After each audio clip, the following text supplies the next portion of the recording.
ဒီလူရဲ့ကြောကုန်းလေးကနေကြောရုပ်ကပ်ပေါကောင်တစ်ကောင်ကိုဆွဲထုတ်လိုက်ပါတယ်အဲဒီကပ်ပေါကောင်ကလှုပ်ရှားနေုံနဲ့မကပဲထူးဆန်းတဲ့မျက်နှာတစ်ခုတောင်ပါနေတာပါဒါဟာအဲ့ဒီလူကိုတက်ရှင်စီမဲ့တောချက်ဖြစ်နေလို့ဓာတ်ရိုက်ဖယ်ရှားလို့မရပါဘူးအဲဒီနောက်မှာတော့ဆရာဝန်ဟာပုံမှန်မဟုတ်တဲ့ခြေနေတစ်ခုကိုရှာဖွေတွေ့ရှိသွားပါတယ်ပုံမှန်ဆိုရင်ကပ်ပေါကောင်ကလူဆဲတွေကိုတစ်ဖက်တည်းကျူးကျော်ရမှာဖြစ်ပေမဲ့ဒီလိုကတော့ကပ်ပေါကောင်ကိုပြန်ဝါမျိုးနေပြီးရှင်တန်မှုအတွက်အဲ့ဒီကောင်ရဲ့ကြောရုပ်ကိုအမိပြုနေတာပါဒါကြောင့်ကပ်ပေါကောင်ဟာသူ့ကိုသူကာဝယ်ဖို့အတွက်အိမ်ရှင်စီကနေခွာထွက်ဖို့ကြိုးစားလာပြီးအဲ့ဒီလူရဲ့အသက်ဟာလည်းအန္တရာယ်ရှိလာပါတယ်လောလောဆယ်တစ်ခုတည်းတော့ဖြစ်ရှင်းကြီးကတော့ကပ်ပေါကောင်ကိုထိန်းချုပ်ပြီးလူရဲ့ကြောရုပ်အဖြစ်ပြောင်းလဲပြဖို့ပါပဲ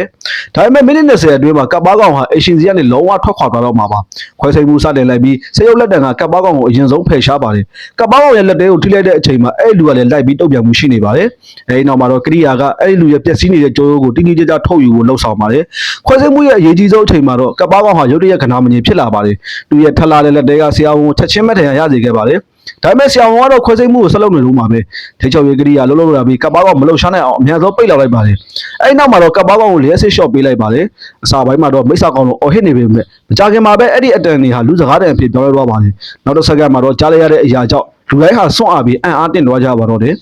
အခုလိုဗီဒီယိုတွေထပ်ကြည့်ခြင်းနဲ့ဆိုရင်ကျွန်တော်ရဲ့အကောင့်လေးကို follow လုပ်ထားကြဖို့တောင်းဆိုလိုက်ရပါတယ်